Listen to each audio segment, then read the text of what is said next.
Hello and welcome to Fashion Report Friday, the weekly video series trying to get you the most MGP humanly possible from the Mandeville Gold Saucer every week on a Friday when the Fashion Report minigames judging begins.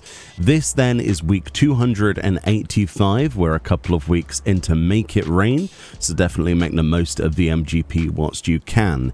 This week then is Recollection of Fallen Foes is the clue.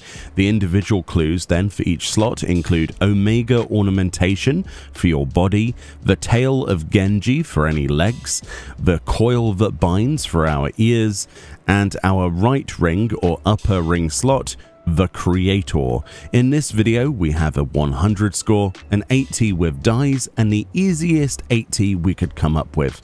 Make sure that you place your MGP buffs on now, be that your personal buffs from your squadron or of course from your free company.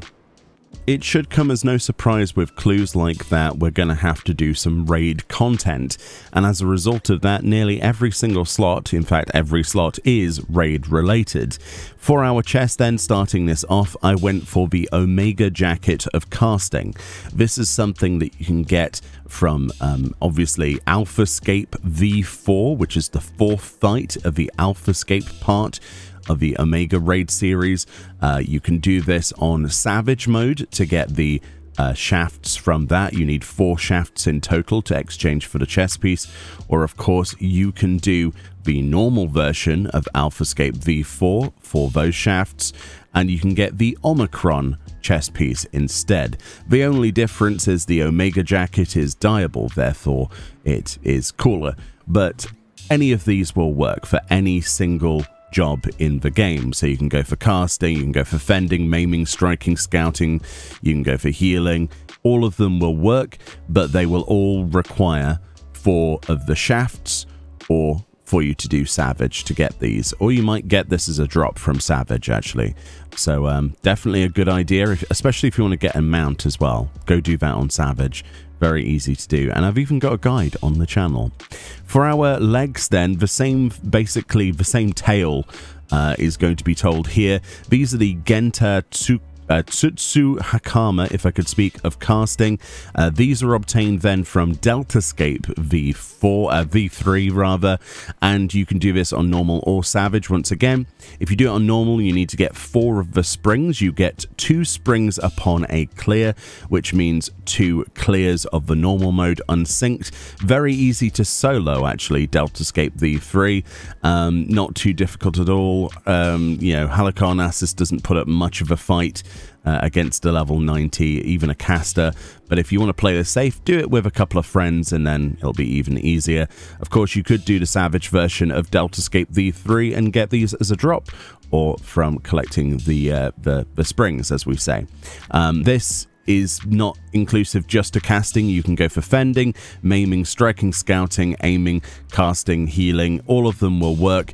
The Genta ones are from normal mode of the raid, and Genji is actually the name of the stuff from Savage. The only difference, once again, is dyeability. And that's about it, really. They're really cool.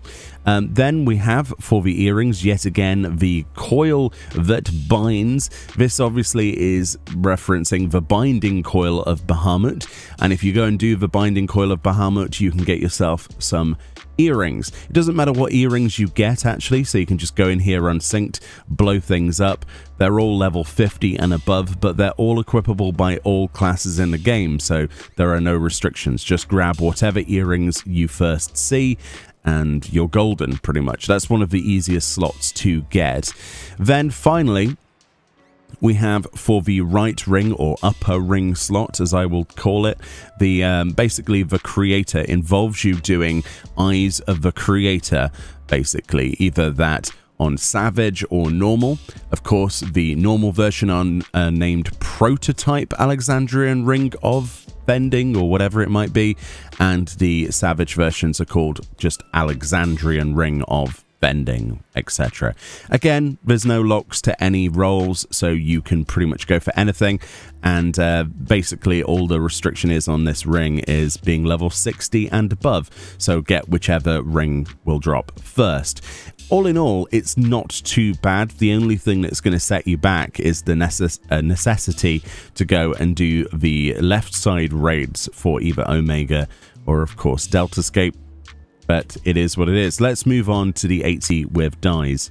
The dies this week aren't too bad. A lot of metallic dies involved here, as you can see. So we have metallic orange on any weapon and indeed any legs in the game, both of those metallic orange. Our helm and gloves and feet need to be metallic silver, and then we've got rust red on any chest piece in the game. All of those dies not too difficult to obtain.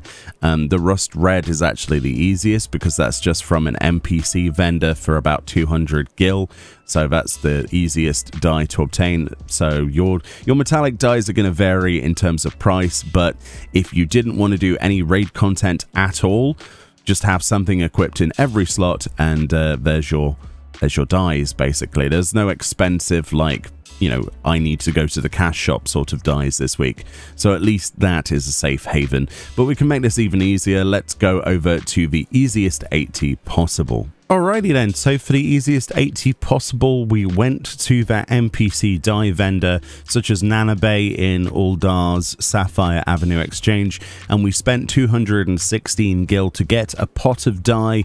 Then we combined that with the Allergan earring that we can obtain from the Binding Coil of Bahamut, which is level 50, is the only limitation, is accessible to all classes in the game. So all you have to do is go in there, unsync the Binding Coil of Bahamut, or get someone to help you do that, get any earring humanly possible that drops, and then dye a chest piece, any chest piece in the game, rust red dye, and then just have something in every single slot and you'll get an 80 score.